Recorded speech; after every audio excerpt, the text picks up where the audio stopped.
სასიამოვნოა. ზაზა თუ ზუმბა აქ როგორ მოგმართავ? როგორც გაგიხარდება. აქ ზაზას გეძახია. ზუმბა, ალბათ ზუმბა უნდა დაგიძახო, იმიტომ რომ ჩვენთვის შენ ხარ ზუმბა. ბოდიში შენობით რომ მოგმართავ რაღაცნაირად ახლახან გავიცანით ერთმანეთი, მაგრამ უკვე თითქოს მეგობრები ვართ, ახლობლები ვართ, იმიტომ რომ ბევრი რამ გვაერთიანებს და ამიტომ ვიქნებით 30 მაისს პრინსტონში. კი ბატონო. პირადად თქვენი мотивация რა არის, როგორც აი ამ ჯგუფის, რომელიც წარსდგება პრინსტონში ქართველი მაყურებლის წინაშე? ჩემი мотивация არის ის, რომ ჯერ ერთი უპირველეს ყოვლისა მოხარული ვარ, რომ ამ ღონისძიებაში ვიღებ მონაწილეობას. 11 წელია ამერიკული ცხოვრებით ცხოვრობ და ყველა ქართველის ფიქრი, აზრი, ემოცია ჩემთვის ძალიან მნიშვნელოვანია. ძალიან მნიშვნელოვანია ქართულ და ამერიკულ პუბლიკასთან ერთობლივად შეხვედრა ნიუ-ჯერსიში. დიდი ხანი აქეთ არ ყოფილი ვარ 2018-ის მერე. ხო და მეც აი განსაკუთრებულად ვემზადები ამისთვის. 2018 წლის შემდეგ დიდი დროა და პრინციპში მონატრებული უნდა იყოს. East Coast-ზე არ ყოფილი ვარ. კი. კალიფორნიაში და იქით მხარეს. იქ თავისთავად. იქ აქტიურობა აქვს და ძალიან მიხარია. ჩემი მეგობრების დამსახურება არის ის, რომ ვიმყოფები აქ მე დღეს და რეპეტიციის დღე გვაქვს დღეს და ხვალინდელი დღისთვის განსაკუთრებულად ვემზადები. მინდა რომ სიახლეებით წარვადგინო მუსიკალური. ის რასაც ზუმბა აკეთებს, ჩემთვის პირადად არის რაღაცნაირად საქართველოს პრეზენტაცია. ჩემთვის ეს ყველაფერი ჟღერს როგორც ფოლკლორი, როგორც ქართული ხალხური მუსიკა, ხო? აქ როგორ აღიქვამენ ზუმბას შემოქმედებას? აი რა ჟანრია, მაგალითად, როცა გეკითხებიან რა ჟანრში უკრავ, რას პასუხობ? ვახ. მართლა ბედნიერი ვარ და ამაყი ვარ იმითი, რომ ჩემ კულტურას პირადად ქალაქ-ქალაქ, სოფელ-სოფელ, ქუჩა-ქუჩა, თამთა, ტყე-ტყე, ღრე-ღრე შევეხე. ეს არ არის ჩემთვის ემიგრაცია, ეს ჩემი სამშობლოა, ასე ვთქვათ, ჩემი ქართული ფესვების ახალი კონტინენტალური ფორმატი არის და ჩემი ქართული სამხმიანობა, ინსტრუმენტები, ჩემი კონცეფცია, აზრი, ჭკუა, გონება, მუსიკალური გემოვნება ამათვის ძალიან საინტერესოა და შემიძლია ვთქვა, რომ უფრო მეტად ქართველი ვარ, ვიდრე საქართველოში ვიყავი ქართველი. არ ვიცი ეს როგორ შეიძლება ჟღერდეს ჩემგან, მაგრამ ხარისხზე მაქვს საუბარი. ადამიანებს, რომლებსაც აინტერესებთ არქაულ კულტურასთან, ფიზიკურად კონკრეტულ ადამიანთან შეხება და შემეკითხონ რაღაცა შეუძლიათ, შემიძლია პასუხი გავცე, შემიძლია ნებისმიერ დონეზე კონცერტი იქნება, ეს ფესტივალი იქნება, საუნივერსიტეტო ლექციები იქნება თუ რაც იქნება. პირადი კონტაქტი წყვიტავს ძალიან ბევრ რამეს რა. ბავშვები მოდიან, საერთოდ არ არიან მუსიკოსები, მაგრამ აინტერესებს, რასაც მე ვუყვები მათ. ამერიკელ ბავშვებს აინტერესებს ქართული კულტურა. და ბედნიერი ვარ ამით, იმიტომ რომ ქართულ ბავშვებსაც უნდა აინტერესებდეს თავისი საკუთარი კულტურა, მაგრამ აი ეს ხიდები, რასაც ჩვენ ერთად ვაშენებთ, რითაც გლობალურ სამყაროს ვეხმიანებით, რომ ჩვენი ეს მრავალსაუკუნოვანი კულტურა ცოცხალია და ეს არ არის მუზეუმის ექსპონატი. აი ფიზიკური ადამიანები ვარსებობთ, ვინც ამას ვატარებთ, მატარებლები ვართ ამის. და ამერიკელებს მე ძალიან დიდი მადლობა მინდა გადაუხადო იმისათვის, რომ უფრო კარგად დამანახა როგორი ქართველი უნდა ვიყო. და უფრო მეტი პასუხისმგებლობა ალბათ შენთვის აქ ყოფნა, როგორც საქართველოს ელჩის, მე ასე ვიტყოდი, ხო? შენ ხარ ელჩი, რომელიც წარადგენს საქართველოს. მისი ღირსეული ნაწილით, ხო? აი კულტურით. დიდი შეფასებაა ეს, მაგრამ ასეა. ვცდილობ რომ ვიყო ეს, იმიტომ რომ ძალიან მნიშვნელოვანია ეს ფუნქცია. რომ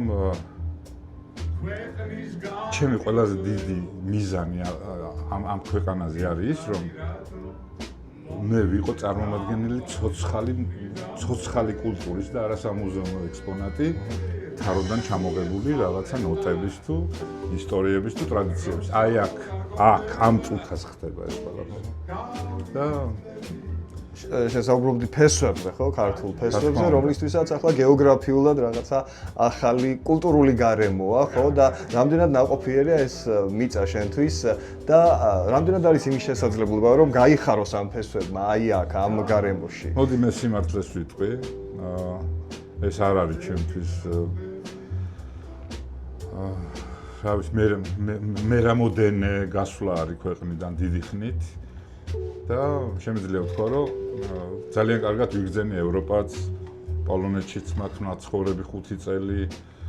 შესაბამისად ევროპულმა საზოგადოებამ კარგად დამანახა როგორი უნდა ვიყო, რა უნდა ვისწავლო ჩემ კულტურაში, როგორ უნდა მივაწოდო მათ. მაგრამ ჩემი აქ ყოფნა ამერიკაში დღეს უფრო მეტად საპასუხისმგებლოა, იმიტომ რომ ეს არ არის ემიგრანტული ბაზისი, ეს არ არის დროებითი მოვლენა, ეს არის დედამიწის ქართული კულტურა არის დედამიწის კუთვნილება და ის ხარისხია, რითაც ყველამ უნდა იამაყოს. თუ ნამდვილ ჩვენ თუ გავერკვევით რა არის ქართული, ხო? ის ტრადიციები, კულინარია, ისტორია, ტექნოლოგიები, არქიტექტურა, მუსიკალური ხელოვნება, აი ამით პოეზია, კინო და ასე შემდეგ. ამითი რითაც ჩვენ ვამაყობთ, ეს არის დედამიწის კუთვნილება და მე მიხარია, რომ ერთ-ერთი პატარა აგურის დადება შემიძლია ამ საქმეში. თავმდაბლობაა, მაგრამ მე ვფიქრობ, რომ ერთი არ არის, ბევრი აგურია, რომელიც დაგიდიათ ამ პროცესში და ბოლოს დღეს მაყურებელი მოისმენს ვაშლის გამყიდველს ახალ ვერსიას, ნიუ-იორკულ ვერსიას, რომელიც მე პირველად მოვისმინე და სულ მინდოდა მეკითხა, რაზეა ეს სიმღერა? ვახ. ედუარდ შევარდნაძის მთავრობას ეგონა, რომ ეს იყო პოლიტიკური განაცხადი. ვიღაცას რაღაც ნაწილის ხალხისას ეგონათ, რომ ქუჩის მუსიკოსები აგროვებენ რაღაცა შემოსაწირს და ამით ირჩენენ თავს. 90-იანებს საუბრობ, იმიტომ რომ ჩვენ ხო ქუჩიდან მოვდივართ, ხო და ყველას რაღაცა ეგონა მოკლედ და ეს იყო სიყვარული, ეს იყო პროტესტი, ეს იყო იუმორი უპირველეს ყოვლისა და მუსიკაში გამოხატული დაძაბულობის გარეშე საღი აზრი. საღი აზრი, აი ეს იყო პროტესტი, ვაშლის გამყიდველო. იუმორი. ეს ყველა კომპონენტი გორელებს ეგონათ, რომ ვიღაცამ მაწყენინა, მაგრამ მე ვეუბნებოდი, რომ სამურაბე ვაშლი არ მოდის გორში, ეს დასავლეთის კუთვნილებაა, პატარა ვაშლები. კი. იმერეთში. ხო და. ესე გორელებს არ ეხებათ ესე. არ ეხებათ გორელებს. ხო, კარგი. მე გორელებმა დამაბარეს ეს კითხვა რო იცოდე და ყველაფერი ნათელი გახდა. არა, არანაირად. ყველაზე მეტად შეიძლება ვიამაყო კიდევაც და შეიძლება ცოტა მწყინდეს, იმიტომ რომ ამ სიმღერის 2001 წლის ბოლო არის ამ სიმღერის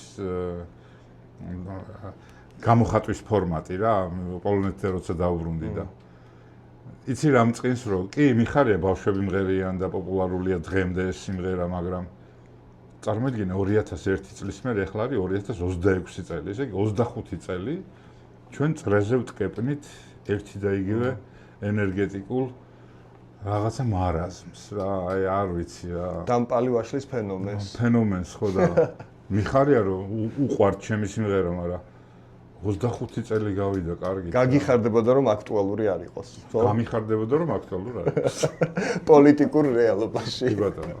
და ისე როგორც სიმღერა აუცილებლად იქნება. როგორც სიმღერა ახლა ამას იმდენი ერთხელ ფორმებია. გავაზიარე რამდენიმე დღის წინ სტორიზე და აი რამდენიმე დღეა რა ვიცი, მარტო ჩემი ვერსია არის 1.7 მე მგონი ამისი და კიდე მე ვიღაცებისას ვისმენ და პრინსტონშიც ახალი ვერსია იქნება და იქნება პროტესტიც, იუმორიც, როგორც თქვი და ყველაფერი იქნება პრინსტონში ძალიან მაგარ სივრცეში და მადლობა რომ ჩვენთან ერთად ხარ ხიდების მშენებლობაში. ძალიან დიდი მადლობა.